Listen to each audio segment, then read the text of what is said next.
Hello, this is Steve from Vito's Leatherworks, and today's project is this pair of Edmonds Hopkins model. So basically this came in for a sole guard. We're going to sand this down and add a thin rubber sole and heels. So once I sanded the sole,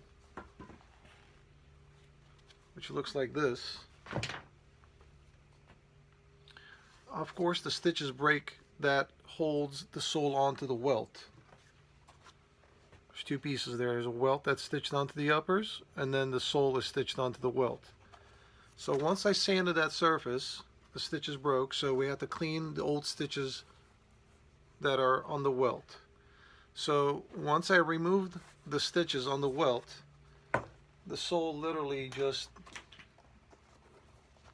I should say the welt literally just came apart. Now this was, appears to me it was a defect because there's really not much of the welt there that was stitched on to the uppers. Now sometimes this happens, right? When we work on shoes, the welt comes loose a little bit and we go ahead and re-secure it back on. But in this case, literally there's no holes for me to re-stitch the welt onto back to the shoe again.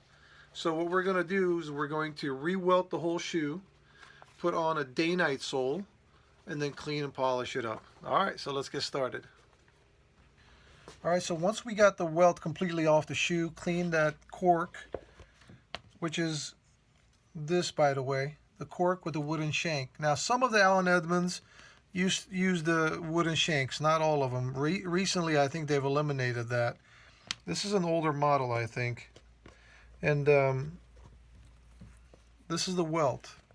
It's just a roll of leather, approximately 1/2 inch wide. Okay, this is in brown. Now they do come in black, but unfortunately I don't have black. So what I'm gonna do, I'm gonna dye this black before I go ahead and stitch this on all the way around the shoe.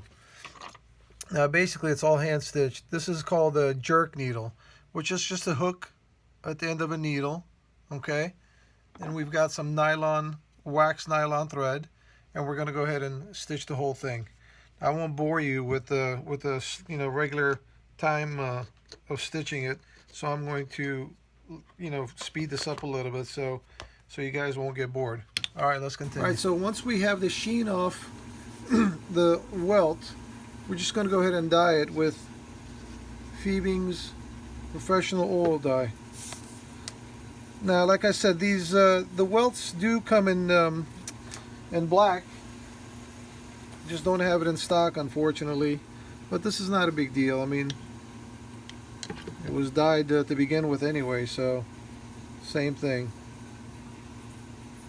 It's just a black instead of brown. Welts come in different sizes, different widths, different colors. I have a lot in stock, but if I can keep this goddamn thing on the counter, Jesus, man.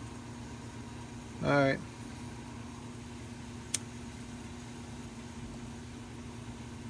Just a little flame to dry it a little faster. Now once it's dried like that, we're going to put it in a cup of water just to soften it up so we can start the stitching. Alright, let's continue. So I'll show you guys a couple of stitches in regular time, just so you can understand how it's done. Here's the welt we just took out of the water. It's nice and soft and pliable. So just start on the inside part of the shoe. This is the inside part, that's the outside. When you're looking down at it, that's the inside part. The seam is always right by the heel on the inside part. The seam meaning that the beginning of the welt and the end of the welt. So we're going to start right there. So now if you notice, there's already holes into the shoe where the old welt was. So we're going to follow that pattern. We're not going to make any new holes. Okay? You want to basically maintain the same shape as you took it apart. Now these are done by machines in the factory. It's a big Outsole Stitcher type that stitches on welts. It takes them, I don't know, maybe about 15 to 20 seconds to stitch on a complete new welt. Well, most repair shops don't have those machines. Although I almost bought one at an auction. I just missed the time of the auction and I screwed it up and I lost the bid. It would have been so cool having one of those. Okay, anyway, get back to reality. So once the needle goes through, you loop stitch it like this, put it on the hook, pull it through, okay, and then bring the other one through the hole there. And then you pull this tight. Okay, so I made this little leather piece, goes around my pinky. When I grab it to pull it tight and doesn't hurt my finger. And on this side I just kind of wrap it around the handle like that and tighten it. And you're done. And you're going to continue that all the way throughout the shoe. Alright, so let's continue.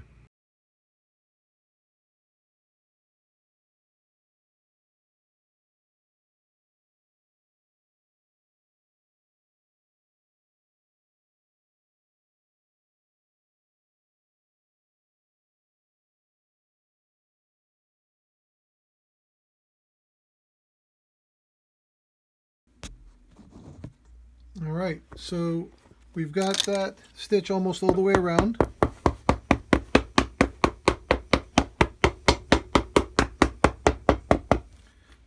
Now the seam right here at the end, the manufacturer doesn't overlap it like this very well.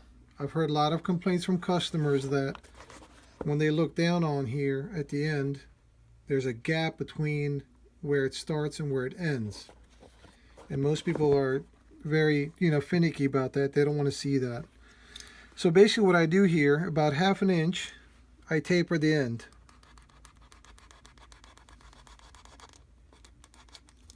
Okay. Get this corner right here a little bit. Sorry, I got a phone call in the middle of videoing, so it shut off on me. So as I was saying, so I splice that corner right there, the end, and then I reverse splice it on the other end. So when they overlap each other, it's pretty much uniform. Don't worry, I won't cut my hand. I've done that before plenty of time. Learn not to do it anymore. Well, sometimes it happens.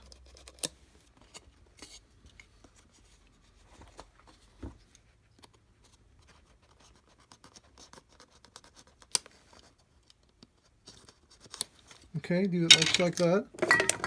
And we go ahead and put a little bit of glue.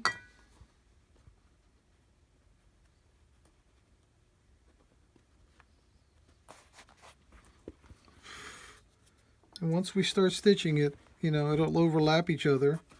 And then you won't really tell where the seam was once everything gets done.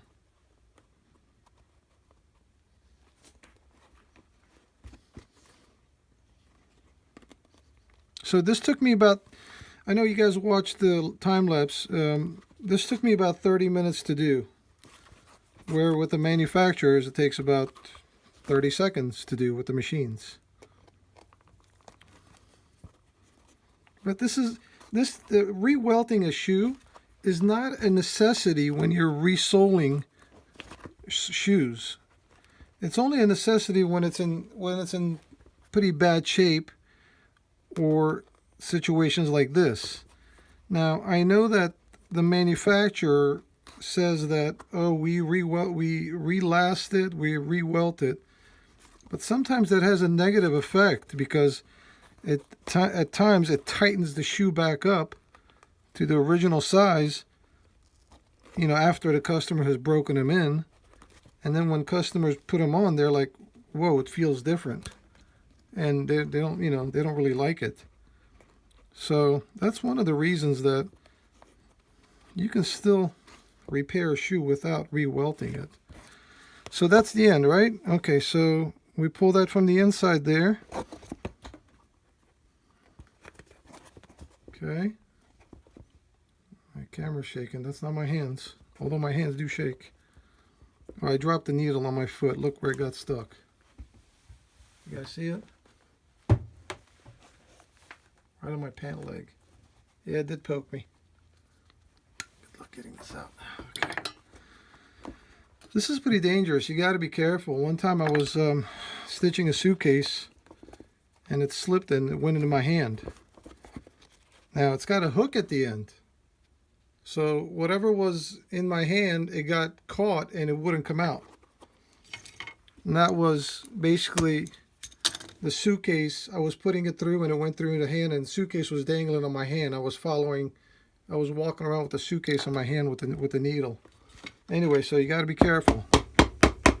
All right, so this one shoe is done here. Okay.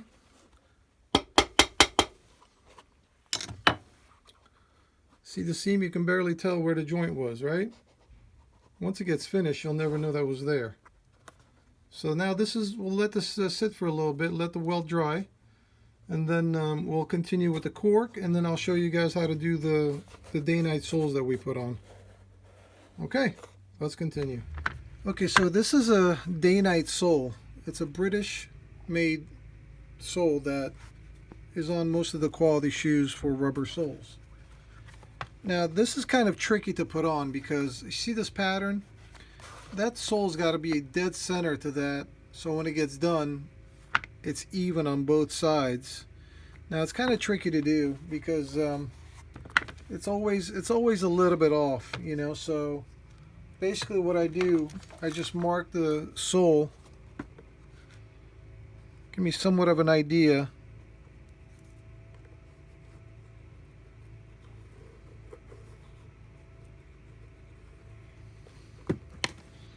Okay, now you can see it's not too bad, but the center is a little off. It should be tilted this way a little bit. But the problem is, if you tilt it this way, then the name is not centered in the shank area. So it's kind of a catch-22. But we're going to have to tweak that just a little bit. See if we can get a little bit better as far as center is concerned. I think this is a little better here. Now the distance from here to here is a little bit more than here to here. Okay, but you've got to kind of give and take a little bit, because you know, if you line up one area, the other one's off. If you line up this area, then that's off. So you got to kind of give and take a little. So now what we'll do is we'll go ahead and cut this a little bit larger than the lines, so when I'm ready to glue it, I'll know exactly where to put it, and hopefully it'll be centered. So now basically both welts are stitched on there, right? Okay, now this one I'm going to reuse the old cork because it's still in good shape. Okay, and then we've got the shank in there. That's not positioned in the right spot, but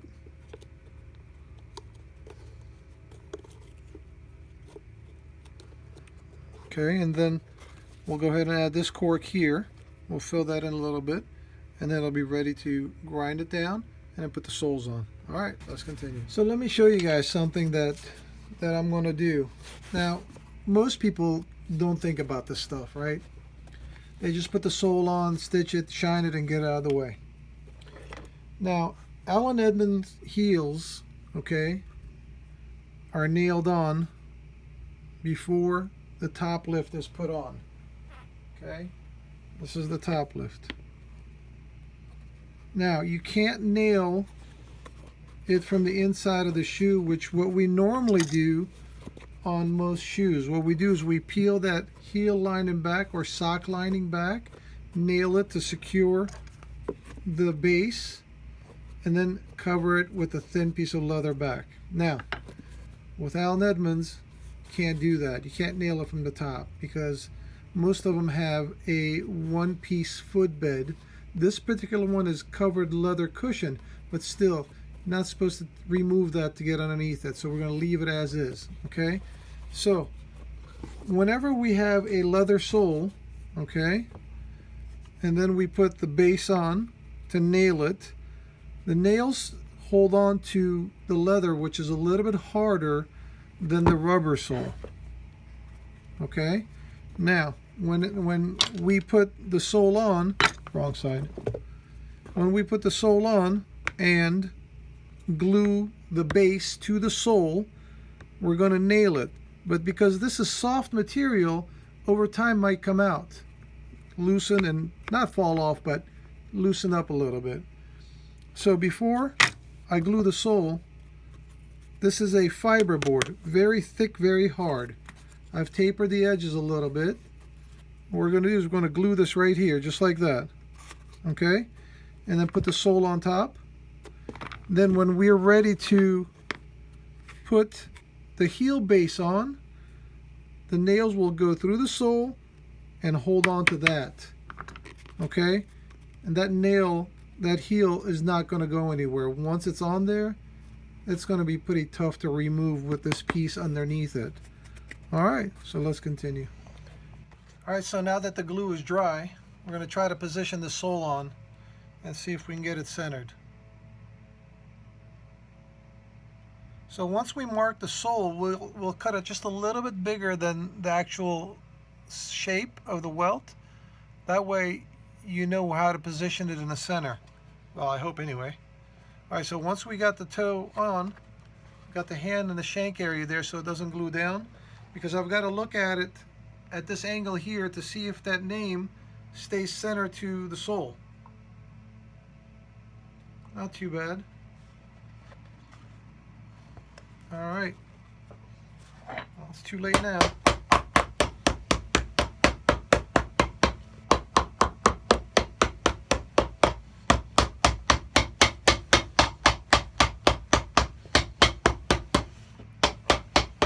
Now, what we have to do, we have to press the welt to the sole to get rid of the air pockets. You see it's still loose.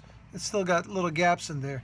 Now, what most people do, they'll use it's called a 5-in-1 machine, right? They'll press it and they'll roll it all the way around.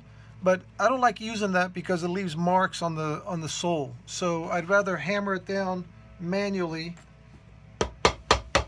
just like that. Basically what I'm doing is I'm putting the last right underneath the welt and hammering it down. This way there's no marks on the sole itself. I don't know, I don't like those marks on there. Okay, now it's nice and tight. So we're going to put it in a press now, let it sit there for about a minute or two, and we'll come back and cut it, trim it, attach the heel, actually stitch it, attach the heel, and we'll be done. Alright, let's continue. Well, like an idiot, I forgot to put this in there. So I had to peel back the sole.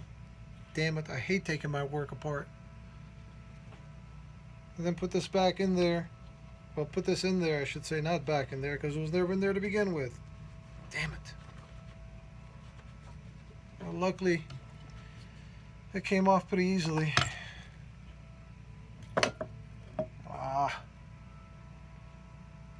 No worries. It's just I hate when I forget something and have to go back and take it apart and do it again.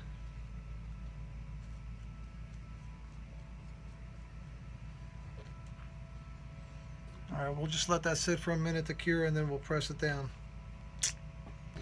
Alright, so what we're going to do now, we're going to grind the edges to give it some shape. Okay, even though we hand cut that, it still needs to be ground down to give it that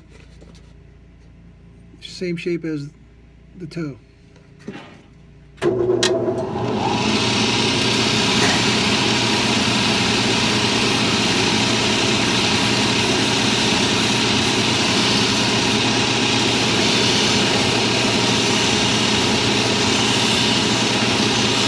Like an idiot, I forgot to put this in there. So I had to peel back the sole. Damn it, I hate taking my work apart. And then put this back in there. Well, put this in there, I should say, not back in there, because it was never in there to begin with. Damn it. Well, luckily, it came off pretty easily.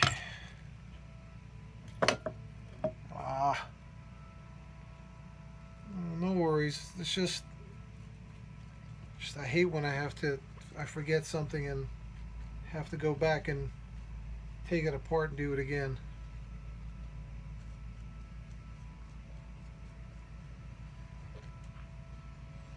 Alright, we'll just let that sit for a minute to cure and then we'll press it down. All right, so at this stage, we're going to open a channel so the stitches can countersink.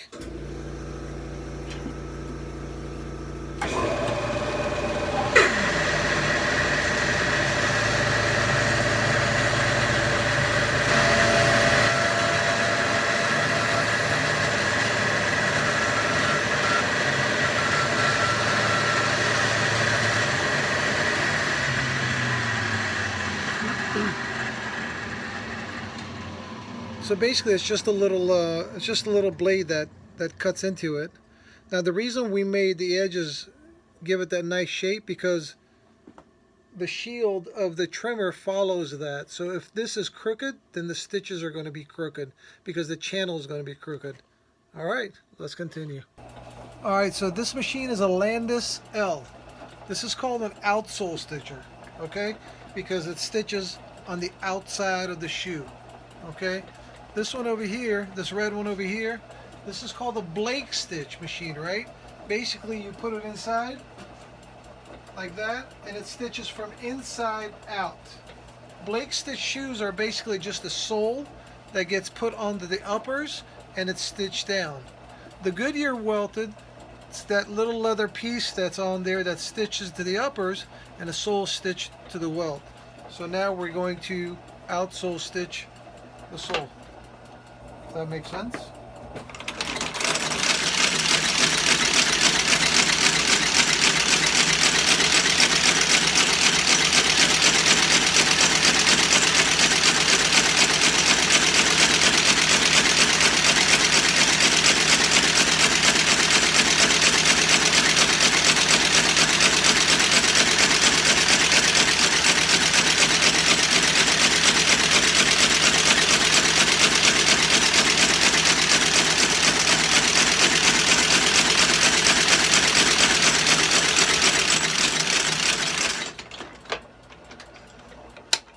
Now the shoe is stitched upside down, as you can see.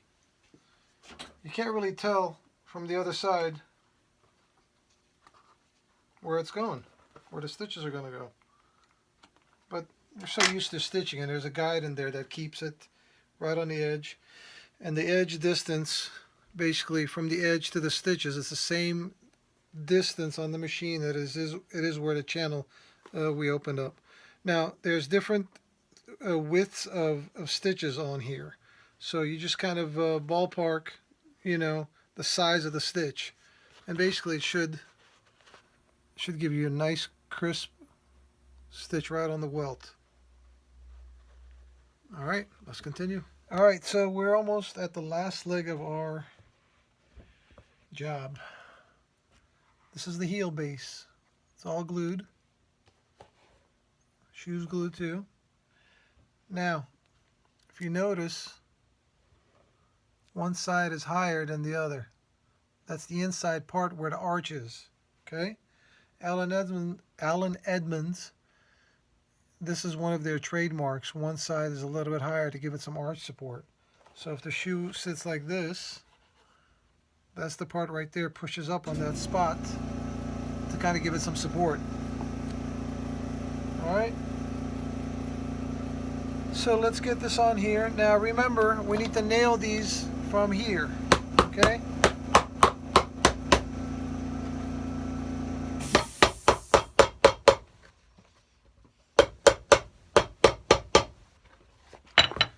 So we're going to use threaded nails or ring shank nails, whatever you want to call them. There's 7 of them usually. Just drop that one. So they're 5/8 size. They're not too long, so it doesn't go through to the insole. Now remember, we put that piece on the inside, right? So basically, these are going right through that and securing the heel base to the uppers. Keep dropping nails tonight.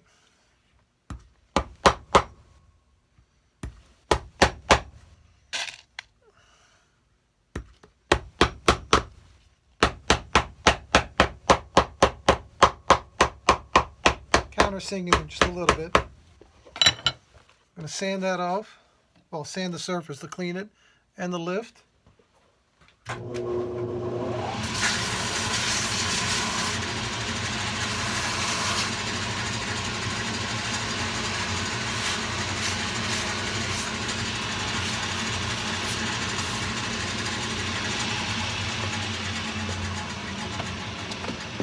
Now what I do in this step here,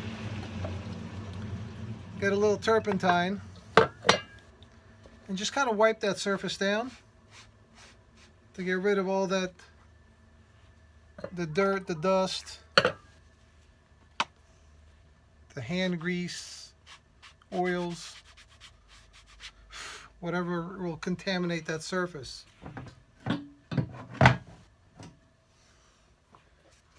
Apply some glue.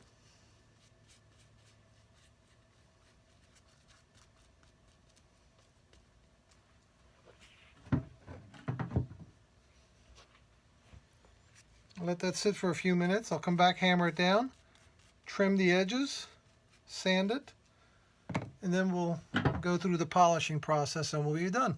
All right, let's continue. Now these day-night heels can get tricky also. The sole and heel is just, you got to be very careful how to position things or else it's just going to look off. See, it's got to be same width on the outside here. When you're sanding it, it's got to look right, or else if it's a little off, it's not going to look good. And these come in different sizes. So you get one that is kind of close to what you have. Now normally I don't nail these top lifts on, right? 9.9 out of 10 times I'll go ahead and glue it on there because the base is pretty secured together, so where I don't have to do that. But I think on this one here, I think I'm going to, since the holes are there, I think I'm going to nail them on there just to kind of double secure them. I mean, this isn't going anywhere once it's on there. I don't like my jobs coming back. It happens sometimes, yes, I'm not perfect. But I try not to have anything come back for stupid reasons, you know, like not securing the top lift on there. Or not getting the surface clean before cementing it, you know, leaving air pockets around the edges. Now we're going to countersink the nails. So by the time he gets to those nails, man, it'll be a long time before he needs these heels replaced. All right. So one more, we're going to basically do this to kind of get rid of the air pockets on the edges. We'll go ahead and sand the edges on that machine, and then I'll put some black dye on there, edge dressing, and clean polish the rest up, and then we'll be done. All right, let's continue. All right, welcome back. We're done with this project. So, as you can see, it didn't turn out too bad.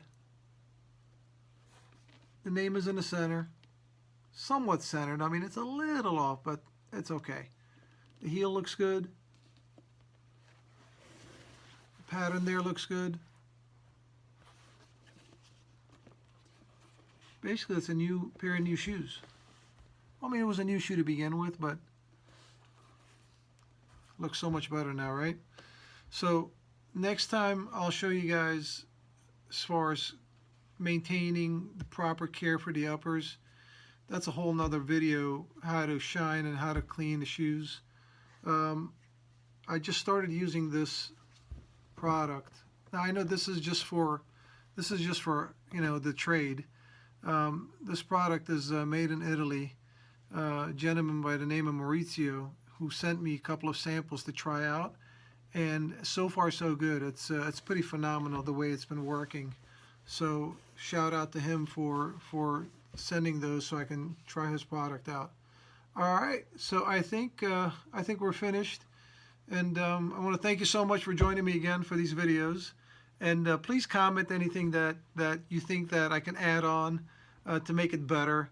because again, you know, I'm more of a cobbler slash leathersmith, and not perfect at making videos. So any comments, constructive comments would be appreciated. All right, we'll see you again next time. Take care. Bye.